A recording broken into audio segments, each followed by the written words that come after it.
Bienvenidos de vuelta. César, tú tenías un punto que querías Sí, tocar. yo creo que en la legislación, como está planteada la discusión, primero tiene que definirse qué estamos haciendo, manejo activo o manejo pasivo de fondos. Creo que en todo lo que es el proceso de la ley, definir estrictamente qué cosa es un manejo activo y manejo pasivo de fondos. ¿Eso por qué? Porque eso está ligado, como decía el congresista Delgado, a los temas relacionados a cuánta comisión vamos a cobrar. Quiero hacer un pequeño hincapié para que la gente entienda. Si se determina que es manejo pasivo de fondos, entonces si es un manejo pasivo, entonces no hay ningún interés en que haya competencia entre las AFPs porque no van a poder competir porque básicamente el producto que está no es un producto estándar. Entonces, si fuera que se determina que no hay posibilidad de manejo activo, los fondos se deberían de juntar y licitar todos como ya se hizo en Bolivia. Y para muchos casos, como son la renta a corto plazo y la renta a mediano plazo fija, no es imposible y hasta la renta variable es casi imposible si uno lo analiza de manera técnica, la administración activa. Entonces, si uno determina de que no es posible la administración activa, no hay razón de que hayan 4 AFPs o 5 AFPs. Por ejemplo, en el caso de Bolivia, como tú señalabas, lo que se hizo en la licitación, en lugar de tener pues varias, lo que se dijo fue, se hizo una licitación ex ante a tomar la decisión, se dijo, bueno, ¿quiénes son los que van a dar efectivamente para este monto y para este tipo de manejo una tasa menor? Pero se hizo antes. Ahora, el problema y la complejidad está que cuando queremos hacer esto después, ahí tenemos otro problema, que es que hoy por hoy nosotros tenemos que muchas de las comisiones de manejo ya se han pagado por anticipado. Y eso significa que lo que tenemos es, para las nuevas AFPs o nuevos aportes, tenemos una barrera a la entrada. Y creo que justamente el proyecto de ley debería ser expreso lo que hoy las reglas de contabilidad señalan, que ese fondo sea separado de la contabilidad y que pueda ser trasladado dependiendo de quién es el que maneje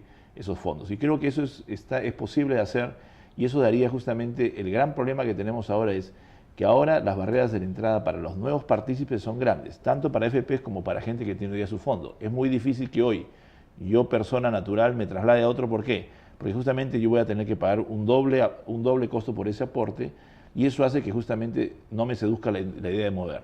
Por otro lado, para las nuevas empresas, eso significa que yo no puedo ganar esa comisión que ya pagó ese señor, porque justamente yo no voy a poder trasladar esa comisión a mi nuevo régimen. Y creo que son temas técnicos, hay literatura abundante sobre el tema y creo que podría tranquilamente incorporarse. Jaime, en cierta manera no tiene que haber una ley para que sea esa contabilidad, más bien ustedes deberían de sacar una ley que no observan, porque estas son las normas internacionales de contabilidad que se observan en todas partes del mundo por mandato, solamente en el Perú.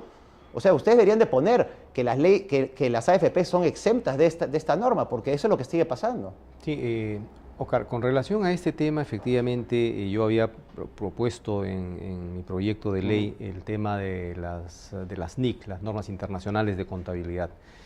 Esto se ha discutido con el MEF, con la SBS, y ellos han manifestado, digamos, una preocupación respecto de la solución técnica a un problema. Pueden o no haber argumentos, o sea, no se ha llegado a un consenso en eso. Yo mantengo mi idea de que lo ideal sería, digamos, respetando las normas internacionales de contabilidad, todo lo que se cobra, digamos, en el presente por la administración de esa cuenta hasta el fin de nuestros días, se haga una provisión para el caso de que uno traslade su cuenta, ¿no? No ha habido consenso en eso. Seguiremos discutiendo y debatiendo sobre eso. Yo creo que es un punto sumamente importante. Javier Díaz-Canseco igual mantiene esta posición y en eso coincidimos, ¿no?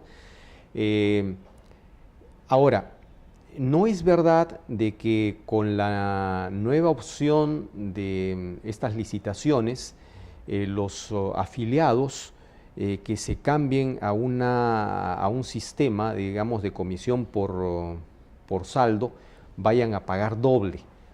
Por la misma razón, o sea, los aportes que ya se pagaron por la administración hasta el fin de los días. No, pero no hay competencia en esos.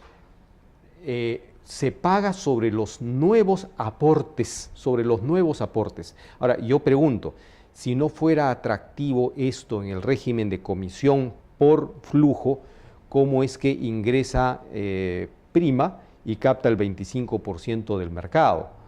Porque capta, digamos, un volumen, una bolsa, un fondo acumulado. ¿Tú crees que tiene algo que ver con que prima tiene una relación con el banco de crédito? ¿Tú crees que una AFP independiente sin el banco de crédito, sin un grupo podría? Probablemente no. No, yo te lo aseguro que no. Probablemente no. Pero lo cierto es que ingresó y llevó un 25% de mercado que tiene, digamos, un aporte importante, pero además un flujo mensual. Entonces, efectivamente, el tema de las NIC es un tema, yo coincido, hay que seguir discutiendo este tema para ver si, digamos, pero no se ha logrado un consenso con relación a Yo te lo digo desde el punto de vista de una persona técnica de mercado.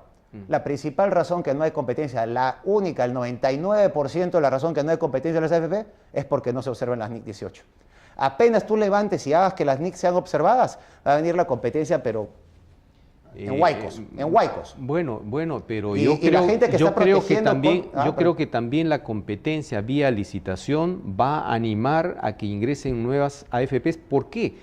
Porque tú vas a poder tener la posibilidad de en apenas 24 meses tener 360.000 nuevos afiliados, con un flujo de 360.000 personas que están depositando el 10% del aporte, pero además una comisión por la administración de ese fondo. O sea, no desprecies esa posibilidad. Jaime, ¿tú no encuentras algo preocupante que, digamos, uno de las AFPs afiliada a un banco probablemente pueda ganar la licitación del Fondo 1 y ellos sean los que recauden toda la plata y ellos sean los que manejen toda la nueva plata que está entrando en el sistema financiero, sean colocados solo por un grupo que está vinculado y que, dicho sea de paso, como tú bien dices, ni siquiera le puedes preguntar a las tasas que se depositan, porque tú bien has dicho de que has preguntado sobre las tasas que depositan los grupos vinculados y ni siquiera te hagas información. Entonces, ahí hay un montón de cosas, aristas. Oscar, sí. Pero precisamente, o sea, porque podría suceder de que en esta licitación gane una de las AFP que están en el mercado, pero va a ganar si es que ofrece la menor comisión de los últimos 12 meses. Si es así, en buena hora. Al Fondo 1 la comisión es prácticamente cero, Jaime. Y además, si es que no te ofrece una rentabilidad que te están ofreciendo el promedio de mercado, te pasas. Entonces, no despreciemos esta posibilidad, Oscar, que sí está funcionando y sí ha funcionado en otros países. Pero vuelvo al punto, Chile no es Perú. Perú se parece más a Bolivia. Lo que han hecho en Bolivia es deberíamos de ver el ejemplo boliviano, no simplemente ver el ejemplo chileno, porque Bolivia también es otro país.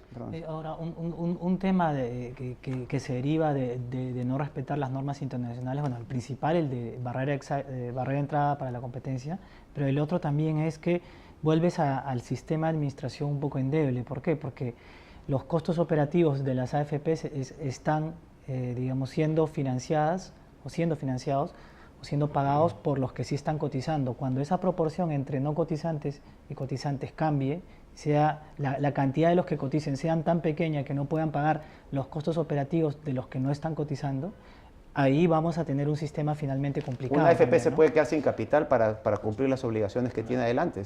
Es posible, Jaime. Si los aportantes de una AFP comienzan a salirse, a migrar, y los que no están en esa AFP pero no aportan, se quedan, esa AFP va a tener el compromiso para hacer esa obligación. Pero como nosotros no le hemos exigido que tengan las normas internacionales, ellos van a poder cerrar la empresa y irse sin cumplir ese compromiso. Claro, es un hipotético, digamos, en el que la nueva AFP se va a quedar... No la nueva, las viejas. O la vieja AFP se va a quedar con una masa de afiliados o todos que no están trabajando, ¿no? Pues los que están aportando son los que se van a trasladar a la nueva AFP. Pasamos a ese extremo, ese supuesto. Pero ya han pasado casos bien parecidos a una AFP que tienen un gran porcentaje de que son no aportantes, o sea, no pequeños. Yo creo que lo que justamente creo que, y estamos en el proceso de hacerlo, yo creo que un acápite de la ley podría justamente definir ese tema, es decir, que realmente esa cuenta se separe y que podamos ver, porque sería una... Que se calcule, por lo menos. Que se calcule y que podamos ver efectivamente qué está pasando. Si, por ejemplo, el Congreso, la Superintendencia ve que ese fondo está disminuyendo, sabemos nosotros la consecuencia inmediata o posterior va a ser qué cosa, que esa AFP va a tener problemas, ¿no es cierto?, para pagar, porque no va a tener justamente nuevos aportantes. Entonces, el hecho de que nosotros separemos el tema... ¿Para pagar qué? Para pagar los costos. Para pagar los costos de mantenimiento de las AFPs. Entonces, una cosa que creo que sería, desde el punto de vista claro y transparente, desde el punto de vista financiero, es separar las instancias que hacen las AFPs. Uno es el tema de recaudación, otro es el tema, ¿no es cierto?, de administración, y finalmente la discusión más técnica es si tenemos manejo activo o pasivo de lo que son los fondos de inversión. Entonces, en esos tres niveles yo creo que debería centrarse la ley, es decir, son tres niveles y son tres decisores diferentes que no necesariamente pueden estar empaquetados. Justamente uno de los grandes problemas que se tiene cuando uno ve el tema de regulación en general, no solamente AFPs, es que el empaquetado de las cuentas hace muy difícil saber para el regulador y para el supervisor dónde efectivamente están los dineros y en qué a qué se atribuye cada una de estas cuentas. Por eso, en la estructura regulatoria, lo que se llama contabilidad regulatoria, es bien preciso saber para qué va cada fondo en el tema de manejo activo de un lado, en el tema de administración y en el tema de recaudación. Y lógicamente, las empresas supervisadas son muy renuentes a separarse de estas contabilidades que las tienen probablemente internamente, sí, pero no las querían hacer públicas. Eso es importante porque efectivamente yo en una oportunidad pedí una información. Quería saber, digamos, en qué bancos habían depositado dineros o las AFPs para ver si, digamos, habían preferido su propio banco sacrificando el interés y no pude acceder a esa información.